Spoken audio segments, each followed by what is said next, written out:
This is the sand cart that I bought for the kayak to get it down across the sand to the beach. Worked great, and it also doubles as a gear hauler when I'm not needing it with the kayak. As you can see, it goes right through the sand where the other smaller wheels just plow through it. It even has its own built-on straps. This is my front camera mount, and looking back to my fly rod holder, that's a Scotty.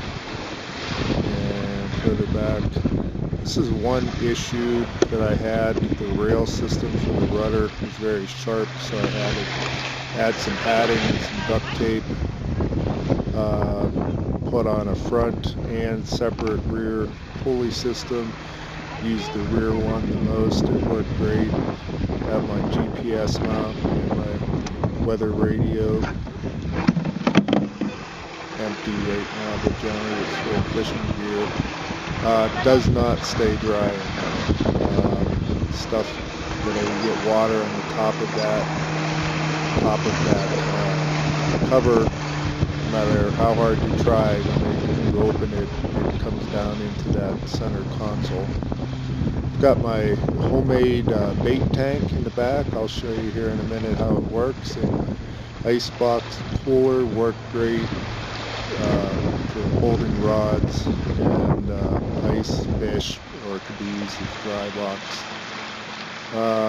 Got my paddle mount on the side that I wasn't particularly happy with. This is my homemade GoPro mount that fits on the back. It uses a RAM system that I integrated into an expandable pole mount. I can get many angles, and it actually worked really great on this trip. Got some good angles. You can pretty much use the RAM mount to get any possible angle when the box in tight, and so it doesn't get pointing some weird direction.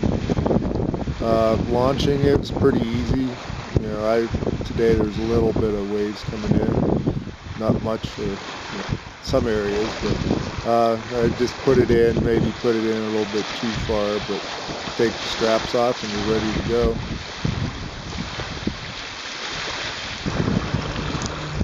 Out in the water, you can see how it floats. You know, it's a good-looking kayak, tracks well. Here's my bait tank. I have it hooked up to a timer that I can run it at intervals, and a 12-volt battery system, and it worked great throughout the entire trip.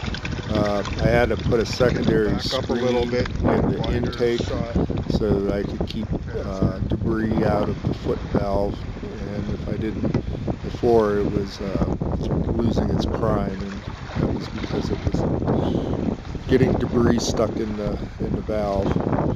As you can see, just kind of playing around in the bay. It cuts through the water really nice. It felt stable. I had it up into some good swells, probably over 3 feet, and it cut through them very nicely.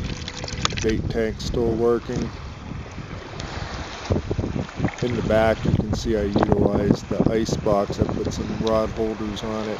Not easy access from the driver's seat, but you can get back there and be able to get to some of your extra poles. Also, the top of that IceBox is good for laying your rods down flat and bungeeing them down if you're needing to go through some tight places, like I did in Florida with the mangrove creeks and bridges and such. This was my way of being able to transport it to and from the water, leaving it on the trailer. That worked great, and I could drive up to 15-20 miles an hour with it with no problem. I had somebody watching it at first and worked great. So that's pretty much it.